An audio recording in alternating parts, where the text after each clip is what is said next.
بسم الله الرحمن الرحيم الحمد لله رب العالمين والصلاة والسلام على سيدنا محمد سيد الأولين والآخرين وحبيب رب العالمين. I ask Allah Tabaraka wa Ta'ala to grant us all the sincere intentions for His sake alone. Today, inshallah, this short lesson will be about al-luqata.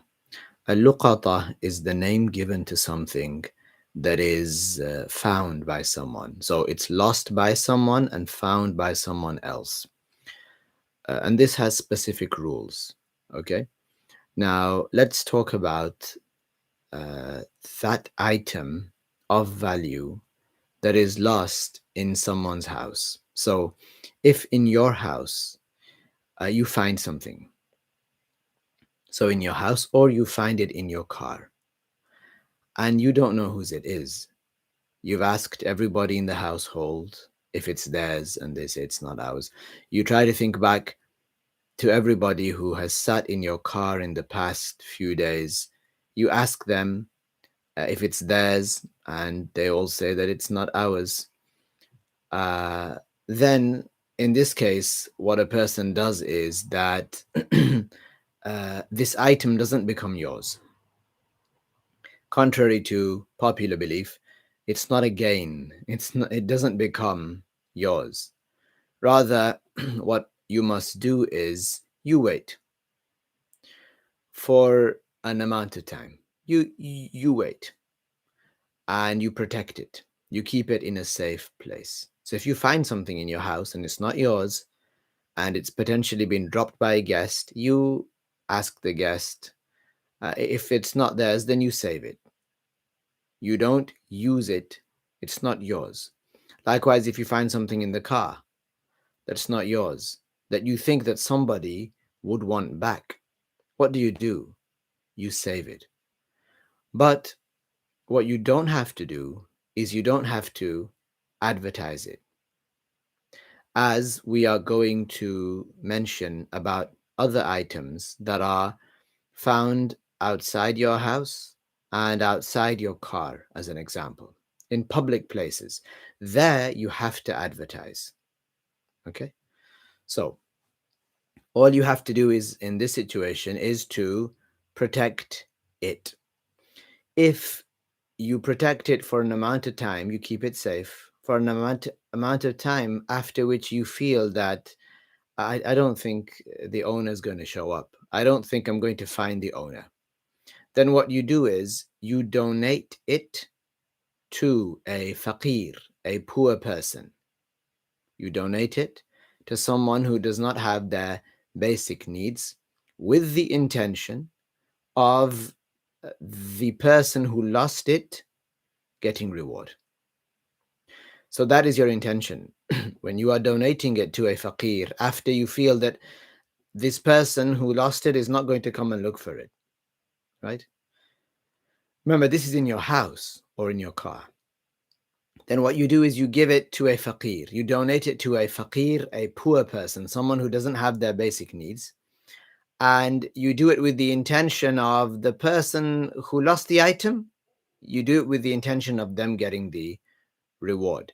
This is if that person is a Muslim. So you intend that if the person that lost it was or is a Muslim, and I don't feel like they're going to come now, it's been a long time that I've been saving this item in my car or in my I found it in my car or in my house, then you donate it to a faqir, a poor Muslim, and you intend that the reward of this donation will go to the Muslim that lost it. If it was a Muslim that lost it, then he would get the reward. Then after that, let's say this person shows up and says, oh, one time I left my such and such in your car. So let's say he comes years later. He says, I left my item in your house or in your car. So then here, you as the person who found this item, what you would do is you would give that person a choice. You would say, I can pay you for the item. I can give you the value of the item. Or the second choice is that you can accept the reward, meaning that I intended on your behalf to donate it to a poor person, and you should have received the reward. So which one do you want? Do you want me to reimburse you, or do you want to just say, okay, inshallah, I received the reward? Uh, this is the issue. This is the issue. For something that you found in your house or something that you found in your car. So this is one matter. Okay, this is different to what we're going to mention next, right? Next, things that you find in public places, like you find at the sea, you find in the sea. Or, for example, you find on the beaches, on the sand, or you find in a masjid, you find something, money in a masjid, or a wallet, or you find, what else could you find? Keys, okay? You find a phone, you find a book, right? Or in the street that is a public street, or on the land, you find it somewhere in the forest or in the jungle. If you find something, what you do is you pick it up, not just to look at it. If you pick it up, you pick it up with the intention of finding the owner. You pick it up with the intention of finding the owner. And then where you pick it up, so I'll give you an example. If you find a 50-pound note flying around, right? If you want to take up the responsibility, which is honorable, of finding the owner of this 50-pound note, then you grab it. Otherwise, what do? If you feel that you are not up to it, that you don't know the rules very well, then what you do is you let it go. Because you won't be able to fulfill the criteria that it needs for it to return back to its owner. And there are cases in which a person might hold such an item. They might just pick it up and think that, well, now I can use this item. And picking it up without the intention of advertising it, and then later owning it, if a person doesn't appear and there are rules, this person would be sinful. So there are sins involved. So if a person, he doesn't want to, he feels that subhanallah, I don't know the rules properly, right? I don't know how, and this, so I'm not going to get into it. So it's not like what some people used to think in the past. Like, you'd see people and they'd say, oh, is that a 10-pound note?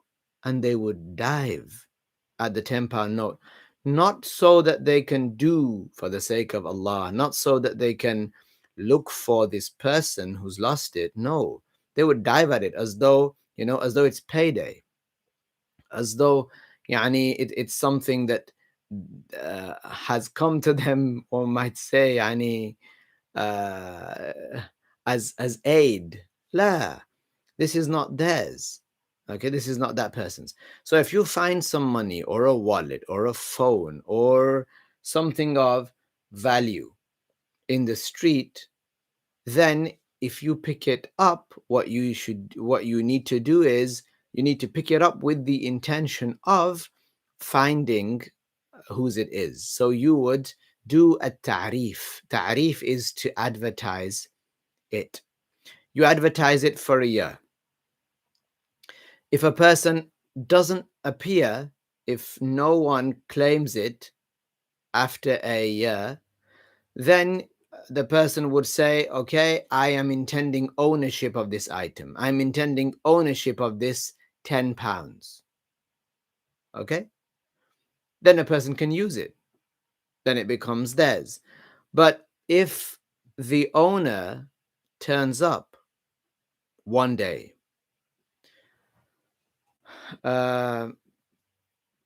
then, for example, what a person would do is he would reimburse.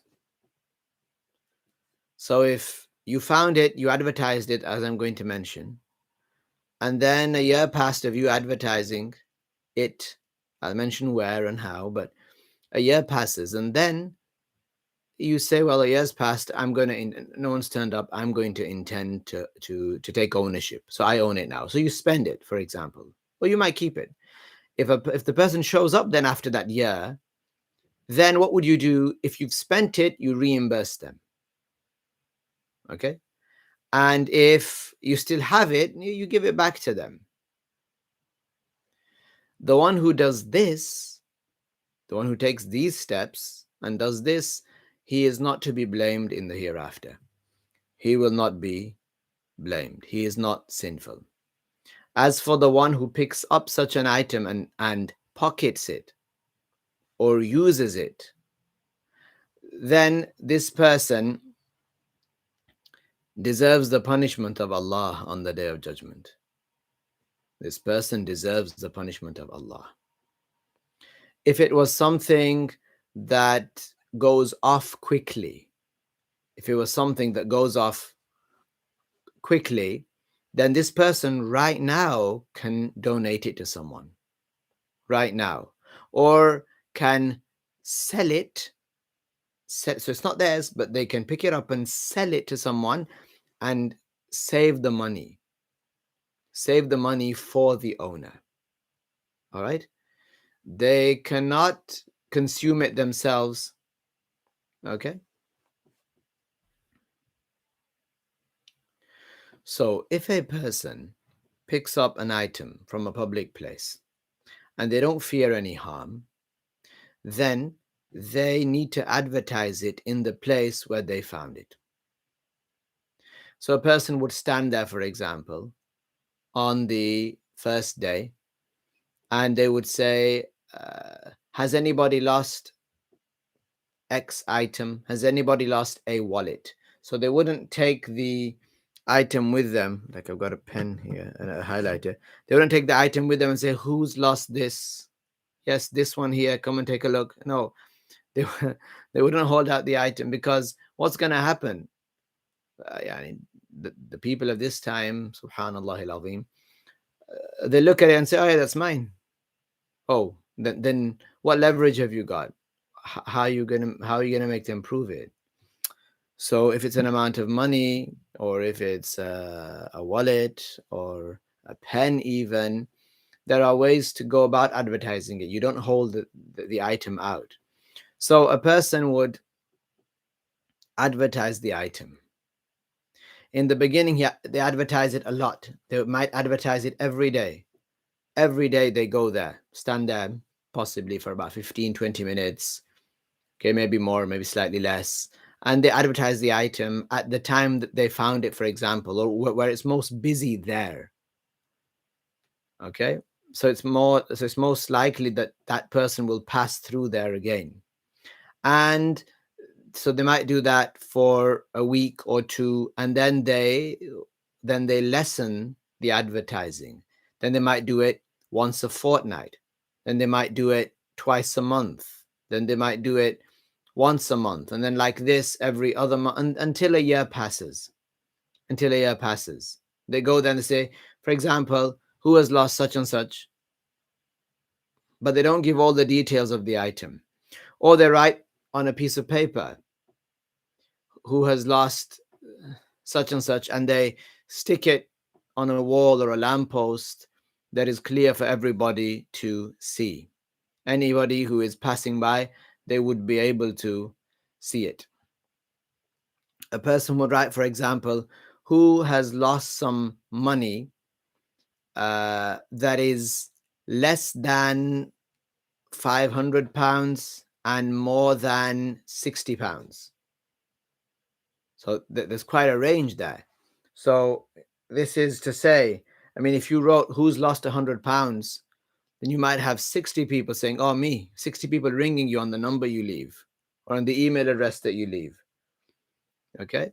So then when the person does ring and you've left this range, you say, well, uh, how much money have you lost? And let's say it was actually £300. You say, how much money have you lost? And they'd say, well, I lost £300. Okay, then you say, do you remember what it was? Was it in tens or 20s? Were there any fives? Was there any change? And if they tell you, no, it was all in 20s, then you, for example, would say, well, no, that's not right, because, they were all in fives. They were all in fives. So you know that this person, this is not theirs, right? So this is how they go about it.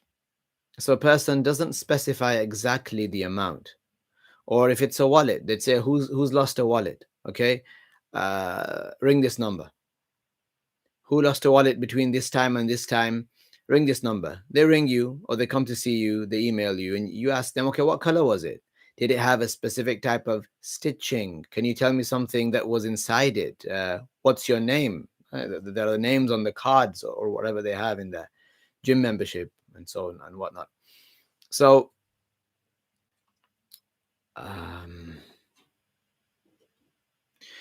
so a person says, whoever is missing an item of this sort, then please see this store where you work, for example. Come here, or come to this address.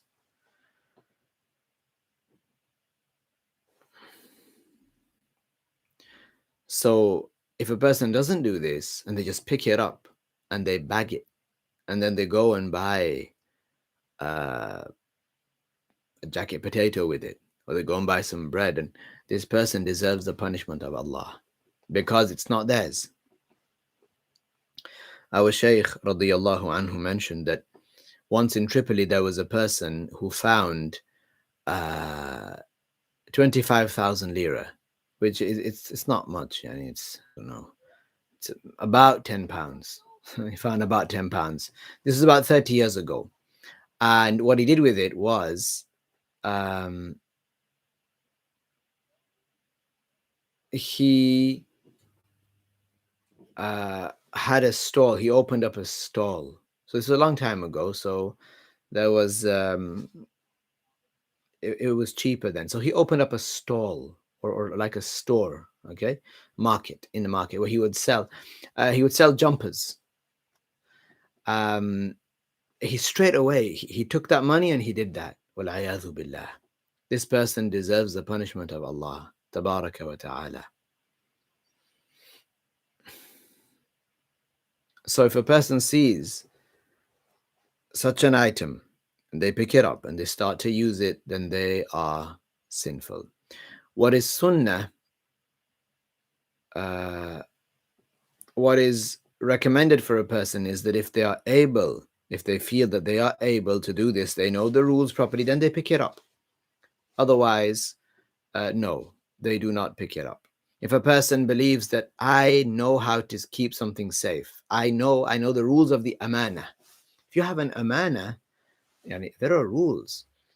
When you travel, what you do with it, where you keep it. Do you have to give it to somebody else when you travel? Can you keep it in the house by itself? So there are rules for the amana, for the item that is kept safe. The sin of using the item that was found, the sin of using it before going through all these steps, is close to the sin of the one who consumes the money of the orphan. It is close to that.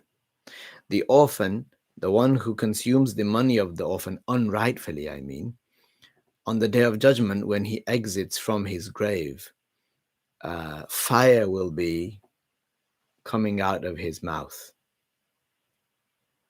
Fire will be coming out of his mouth as a punishment for him. So, there is the issue of finding something in your car, finding something in your house, something that is not yours, something that does not belong to the owner of the car. So this is one thing. And another thing is finding something on the floor in a public place. If somebody finds something respected that is like an ayah on the floor, or the word Muslim, Muslim, or they find the name of Allah on the floor on a piece of paper, then they need to pick it up so that nobody steps on it. They need to pick it up. If you find the name of Allah on the floor, you are obligated to pick it up. You are obligated to pick it up. If you find it outside on the floor, so that people don't step on it. So you pick it up, and with the intention of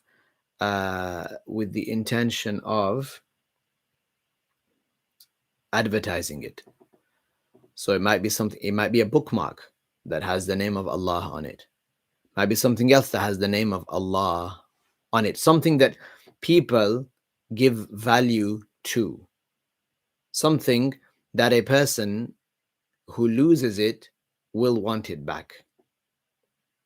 So a person would advertise it and they would protect it for that person.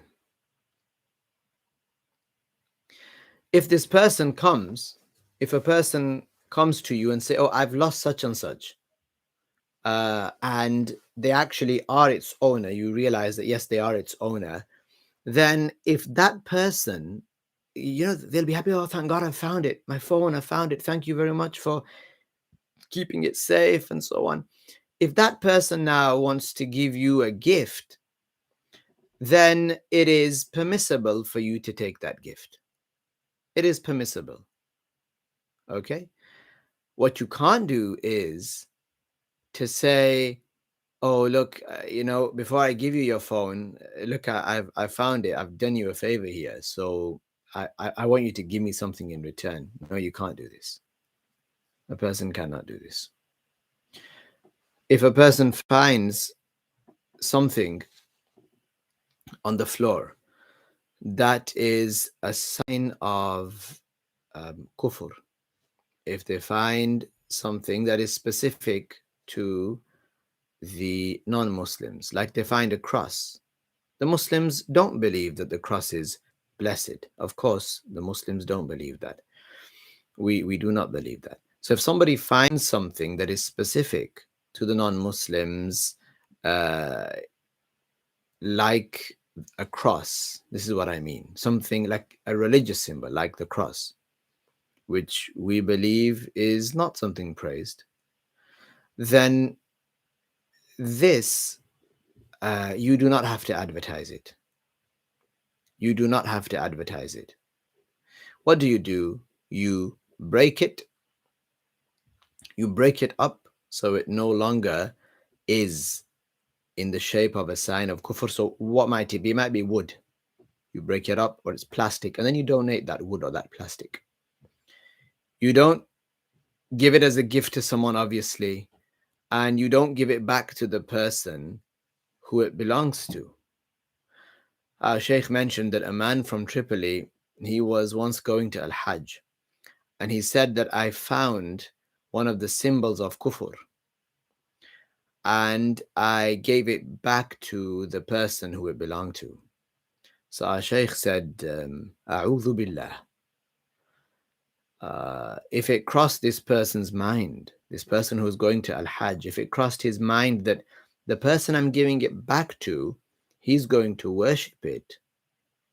If he had this in his mind when giving it back to that person, that I'm giving this person this item and they're going to worship it, meaning they're going to commit kufr, then that person himself would commit kufr. This person hadn't learned the religious knowledge. Allahu a'lam whether that crossed his mind or not.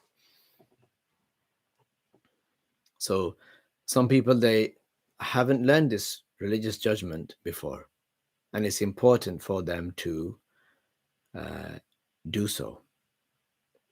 If this requires more details, then there are many more details that the scholars mention about this topic, but I think today that is sufficient, inshallah.